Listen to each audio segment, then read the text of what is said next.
Hello दोस्तों, अस्सलाम वालेकुम, गुड मॉर्निंग, सबक है। आज हम बात करेंगे गुजरात अहमदाबाद में जो प्लेन क्रैश हुआ है उसके बारे में। दोस्तों, लाइफ इज़ अनप्रेडिक्टेबल, कब क्या हो जाए कुछ कह नहीं सकते हैं।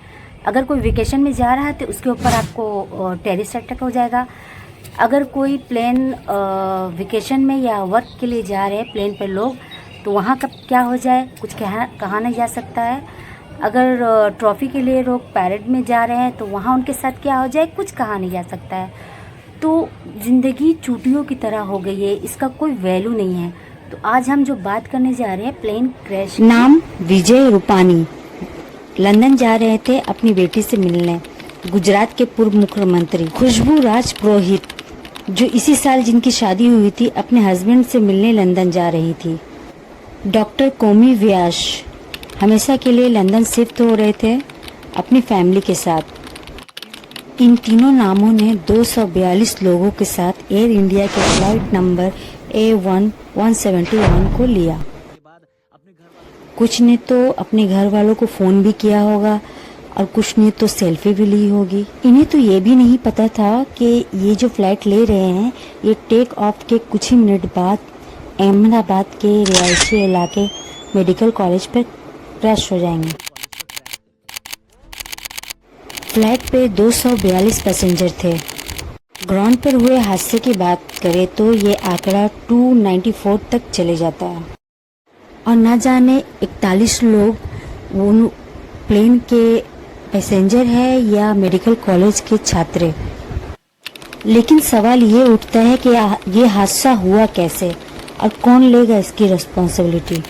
नंबर 171, जिसका एयरक्राफ्ट बोइंग 787 ड्रीमलाइन के नाम से जाना जाता है, जिसने अहमदाबाद से अपनी उड़ान भरी, लेकिन इसके कुछ ही सेकंड बाद और सिग्नल मिलना बंद हो गया। जमीन से 625 फीट की ऊंचाई से उड़ान भरने के बाद अचानक से सिग्नल मिलना बंद हो गया और दोपहर 1:38 में अहमदाबाद के रिहायशी इलाके पर हरिनगर में एक ऐसी बिल्डिंग पर यह प्लेन क्रैश किया जहां पर लोकल डॉक्टर रहते थे। ये प्लेन बिल्डिंग के उस मेस वाले हिस्से पर गिरा जहां पर उस वक्त कई डॉक्टर लंच कर रहे थे और खबरों के मुताबिक पायलट ने उड़ान भरते ही एक मे डे कॉल किया।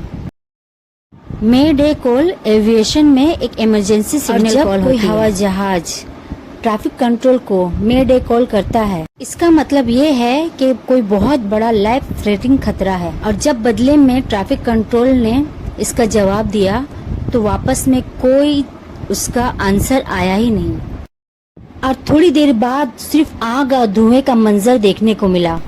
एविएशन एक्सपर्ट का कहना है कि फ्लाइट का डेटा रिकॉर्ड, कॉकपिट रिकॉर्ड और ब्लैक बॉक्स की वॉइस रिकॉर्ड जब तक नहीं आता है हम किसी अंदाजे पर नहीं जा सकते। एक्सपर्ट का ये भी कहना है कि इंजन फेलियर हो सकता है और वापस से लैंड करने की भी कोशिश की होगी। क्या प्रॉब्लम एक हो या प्रॉब्लम बहुत सारी, इस पर तो जांच के बाद ही कुछ कहा जा सकता है।